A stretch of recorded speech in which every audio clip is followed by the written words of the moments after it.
अज़मा साहिबा, हालात बदल गए, जज्बात बदल गए, सब कुछ बदल गया। आप लोगों ने तो कुछ और प्लान किया हुआ था, ना 2/3 रही। अब ये क्या हो गया बैठे बिठाए? बहुत शुक्रिया मंसूर। आप भी मिठाई जल्दी ना खा लीजिएगा, क्योंकि अभी तो पार्टी शुरू हुई है और जाहिर है ये आज तीन रुकनी बेंच जो है उसने फुल बेंच जो है वो उसकी दरखास्त की है। बेहतर होता है कि इसके ऊपर ऑब्जर्वेशन देने की बजाय ये स्टे ऑर्डर जो है इतनी जल्दी में देने की बजाय फुल बेंच बन जाता, और फुल बेंच बन जाता जो वो हुक्म फरमाता वो था। लेकिन मुझे हैरत हुई है कि अभी जो मैंने गुफ्तगू सुनी है कि ये झंडा सीधा है, फलाना ऐसा, ऐसी तो बात है नहीं थी ना। अब जिनको 2 दफा इलेक्शन कराने का मौका मिला उन्होंने दोनों दफा फेक इलेक्शन कराए, और उनको बार बार मौका दिया गया कि साबित कर दें कि आपने इलेक्शन कराए हैं। वो इलेक्शन नहीं करा सके, चले वहां पे बात खत्म नहीं हुई। उसके बाद वो आजाद अराकीन जीत के आ गए। उसके बाद उस पॉलिटिकल पार्टी में गए जिसके अपने चेयरमैन ने अपने जो है वो उसके ऊपर सिंबल पे, घोड़े पे, निशान पे इलेक्शन नहीं लड़ा। उसने खुद जो है वो आजाद इलेक्शन लड़ा, और जो खुद पॉलिटिकल पार्टी नहीं है जिसका चेयरमैन, उस पॉलिटिकल पार्टी के ही अंदर चले गए। अब उस, और फिर दूसरी बात यह है कि वो जो घोड़े वाली पार्टी है उसने अपनी रिजर्व सीट्स की लिस्ट भी नहीं दी। तो ये कौन से आइन और कानून के तहत होगा कि इनको जो है वो, जिन्होंने लिस्ट भी नहीं जमा कराई, जिन्होंने प्रोसीजर भी नहीं फॉलो किया, जिन्होंने कुछ भी नहीं किया, उनको सीटें जो है वो पेपर सवाल आके जुड़ी जाए। तो सवाल ये एक सवाल, फर्क जी सिर्फ एक जी। चीज का डिफरेंस आ गया है अज़मा साहब, एक चीज का फर्क आ गया है कि कौमी असेंबली में और पेशावर खैबर पख्तूनख्वा की असेंबली में अब घोड़ा आ गया है। अब घोड़े का जी निशान पहुंच चुका है वहां पे। जी जी बिल्कुल घोड़ा का, पर कोई भी कानून रिट्रोस्पेक्टिव नहीं होता मंसूर जी साहब। आप सही कह रही हैं। और आज जो इलेक्शन कमीशन के वकील साहब ने भी जो गुजारिश की, महर अगर लतीफा बाद में सुन लेती हैं आप तो ज्यादा बेहतर होता। अगर मैं आपकी बात पे रोने लग जाऊं ऊंची ऊंची, आपकी क्या गुफ्तगू करेंगे? लतीफे से कम दिस इज थोड़ी है। Not this is not the way. This is not the way to sit in a talk show.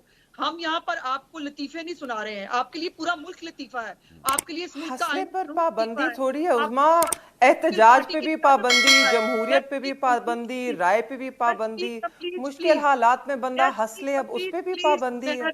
I will not let you speak now. This is not the way. हम अगर आपको patiently सुन लेते हैं, आप भी इतना सा, थोड़ा सा, इतना सा, जो बड़ा मुश्किल है। पता नहीं जो बंदा पीटीआई में जाता है उसके अंदर से सारी एथिक्स मोरालिटीज खत्म क्यों हो जाती है, मुझे तो ये समझ में नहीं आता। अच्छी खासी सेंसिबल लड़की हो, प्लीज लेट मी कंप्लीट। और ये जो हंसना, अब मैं आपकी बारी पे मैं ऊंची ऊंची रोऊंगी, फिर आप नहीं अच्छी नहीं रहेंगी, ना कोई लोग हंसे। तमाशा देखेंगे इस बात का। नहीं आप देखें Don't do it. जो कैरी ऑन। नहीं नहीं नहीं आप ना मैं ना वैसे कोई रोए ना कोई I'm हंसे। elder than you. You are insulting me. नहीं नहीं आप नहीं जी, ये कोई किसी की ये इंसल्ट नहीं बताया गया करेगा जी। आपको, ये कोई समझाया गया आपको, आपको ऐसे बैठना चाहिए टॉक शो के अंदर। वेरी वैसे सैड, वैसे एक वेरी एक सैड ऑन योर एक एक मैं बात कहूं, आप दोनों को वेरी वेरी एक सैड। बात कहूं। अज़मा साहबा, आप एक वक्त में, आप और शाह महमूद कुरैशी साहब एक ही जमात में रह चुके हैं, एक वक्त मैं था बहुत वो। एहतराम करती हाँ हूँ मैं उनका। वही इसीलिए कह रहा हूँ, चले छोड़ें। मैंने आज तक उनके बारे में, मैंने कभी आज नहीं तक उनके मंसूर बारे में साहब, मैं खुद जरा टीवी वजाहत कर दूं। को, बट बात ये है जरा कि अज़मा वी साहबा आर बात सिटिंग कंप्लीट कर ऑन लें। अ नेशनल प्लेटफॉर्म जी and I am speaking and all she right. Is just वो शी इज स्माइलिंग और वो कह के लगा रही हैं। नहीं अपनी हंसती जी दिस इज वो। नॉट द वे। नहीं वो कम से कम थोड़ी सी एथिक्स मोरालिटी महर जो साहबा है नहीं वो हंसेंगी कर जी अब। देना चाहिए।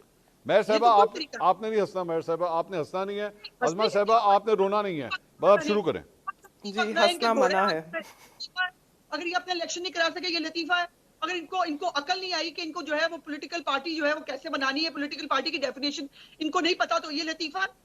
इनको रोना चाहिए अपनी हरकतों पे। ठीक, इन्होंने अपनी अपने जो तमाम अपनी पूरी सियासत को लतीफा बना दिया है। चले और आप अब इनके लेट्स पास कम बैक टू सियासी द हंसी के टॉपिक जी। अलावा शायद कुछ है नहीं करने के जी लिए और बोलने के लिए। Let's come back to the topic. Azma साहबा, अब आपकी बात से मैं ये समझाऊं कि आप कह रही हैं कि एक तो मिठाई ना खाई जाए, लार्जर बेंच बन जाए। लार्जर बेंच बन जाएगा तो फिर शायद चीजें चेंज हो जाएंगी। This is what you are saying. Change वेंज होने का मैंने कभी इस तरह की गुफ्तगू ना की है, ना मैं करती हूँ। ओके। लेकिन मैंने जो 3-4 लीगल पॉइंट्स आपके सामने रेस किए हैं, हम्म, और मैं ये कह रही हूँ कि यकीनन लार्जर बेंच को तमाम चीजें देखनी होंगी। ठीक है। पॉलिटिकल पार्टी की जो पॉलिटिकल पार्टीज एक्ट के तहत डेफिनेशन है, जिसके अंदर पॉलिटिकल पार्टी कौन सी होती है, उसको जो है कौन सी पॉलिटिकल पार्टी जो है उसको रजिस्टर किया जाता है, किसको सिंबल दिया जाता है, फिर जो इलेक्शन का जो स्केड्यूल है वो जब जारी होता है तो पॉलिटिकल पार्टीज ने जो अपनी जो रिजर्व सीट्स की लिस्टें हैं वो कब जमा करानी होती है, और अगर कोई पॉलिटिकल पार्टी लिस्ट जमा ही ना कराए तो उसका क्या मतलब होता है। ये तमाम बातें यकीनन लार्जेस्ट बैंक देखेगा।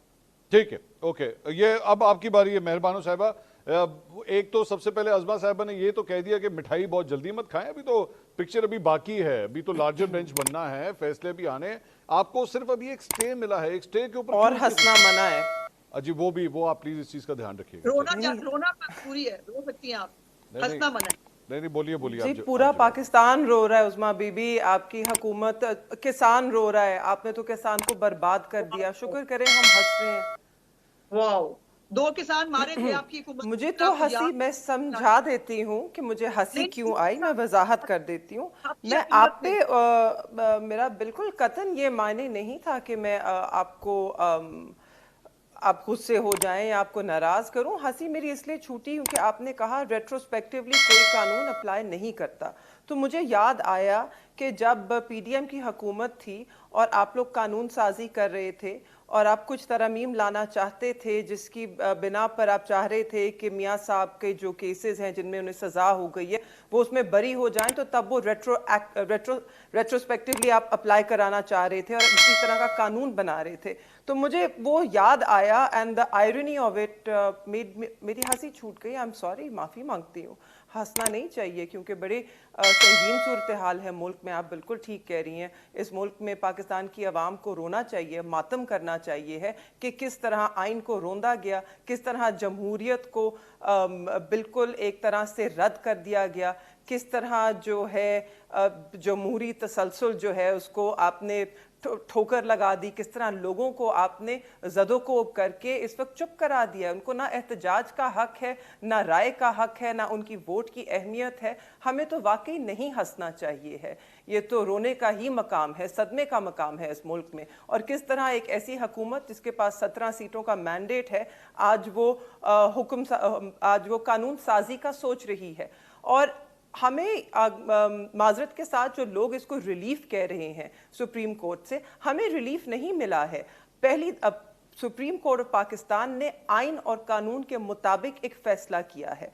और मैं ये भी कहना चाहती हूँ कि उस्मा बीबी को शायद हैरत इसलिए हो रही होगी कि जब भी आइन और कानून की बात होती है तो इन्हें हैरत होती है, क्योंकि ये आइन और कानून से तो तजावुज करके कब से दूसरी तरफ चले गए हैं।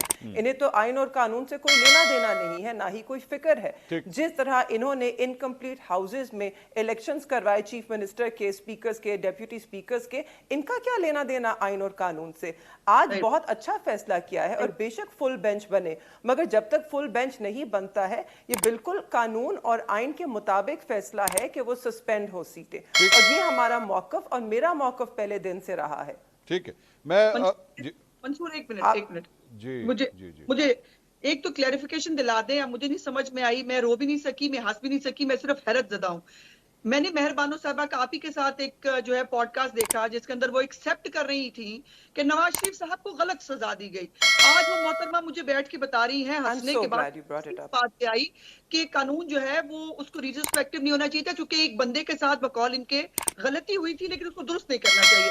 तो आई डोंट नो इसके ऊपर हंसना चाहिए, रोना चाहिए, या वाकई क्या करना चाहिए। और रोना तो मेहरबानो साहबा आपको, आपकी हुकूमत को तब भी नहीं आया था जब आपने 2 किसान मार दिए थे। आपके दौरे हुकूमत में जब वो भी आए थे ना अपनी जो है मुसीबतें लेकर, तो ठोकर नियाज बेग के 2 बंदे मार दिए थे। रोना आपको तब भी नहीं आया। और आपको जो है वो आइन और कानून go ahead, I know you want to answer that. आप इसके जल्दी जवाब दीजिए, मैं फिर जाफरी साहब के पास जाना चाह रहा हूं। पॉलिटिकल पार्टी और डिक्टेटर्स एक लाइन में, मैं चाहती हूं कि आप जाफरी साहब के पास जाएं। क्या कहा गया? अच्छा, पहले तो आपको रोना नहीं आया जब आपने आइन तोड़ा। आपको तो रोना उस वक्त भी नहीं आया जब आपने 9 मई कराया, आपने एक मुल्क के अंदर एक दायरे में बगावत की कोशिश की, और आपको रोना उस वक्त भी नहीं आया जब आपने एक काजी फाइजा जैसे एक जज के ऊपर जो है वो रेफरेंस दायर करके उसको रास्ते से हटाने की कोशिश की। और भी इतनी लंबी चार्जशीट है ना आपको खैरात। चले, मैं अब जवाब ले लेना आजमा साहब, इनका जवाब तो ले लीजिए, जवाब ले लीजिए मेहरबानी साहब, जवाब दीजिए। मैं फिर जाना है जाफरी साहब के पास, आप दे दीजिए इसका जवाब। जी बिल्कुल, थैंक यू कि उज़मा बीबी ने इसको इस नुक्ते को उठाया और मुझे मौका दिया कि मैं वजाहत करूं। बिल्कुल उज़मा बीबी, मैंने तब यही कहा था कि जो साकिब निसार साहब ने उनको इकामे के ऊपर नाअहल करार दिया वो उनके साथ नाइंसाफ़ी थी, क्योंकि मेरे में इतनी इखलाकी जुर्रत है कि मैं सही को सही और गलत को गलत बोलूं। मगर उसमें, और वो शायद हमारी ऑफ कैमरा गुफ्तगू हुई थी, बट आज ऑन कैमरा पे ये आ जाएगी बात। मगर मेरा अभी भी मानना है कि रसीदें एवन फील्ड अपार्टमेंट्स की आपने नहीं दी। ये नाइंसाफ़ी मुल्क के साथ हुई। काश कि वो केस जल्द ना चलाया जाता, उसके अंदर इकामा पे उन्हें नाअहल किया जाता, उस केस को एवन फील्ड अपार्टमेंट्स की रसीदें मनी ट्रेल पे की बिना पे चलाया जाता, तो नतीजा वही होता, सिर्फ वक्त लगता, मगर कानून के तकाजे, इंसाफ के तकाजे पूरे किए चले, जाते आगे हैं। जी, हम चलो। हमेशा चाहते हैं कि जो भी हो इस मुल्क अच्छा, में इंसाफ हो गया डिक्लेयर के मेहर बानो कुरैशी तो रसीदें निकाल दीजिए उस्मा बीबी, आप रसीदें ले आइए ना बीबी साहिबा, आपको किसने रोका है? आपके पास तो इतना वक्त है, फौज लेटर्स ले आए तो रसीदें तो ले आइए वी ना। Can't hear you. दे चुका है। सो मेहरबानी कुरैशी साहिबा जो है, she is not declared as the जज ऑफ लाहौर हाई कोर्ट और इस्लामाबाद हाई चले, कोर्ट। मैं आगे चलूं, let's come back to the topic. Double bench का फैसला पढ़ लीजिएगा इस अच्छा हवाले बस आ गया Yes, मैं please.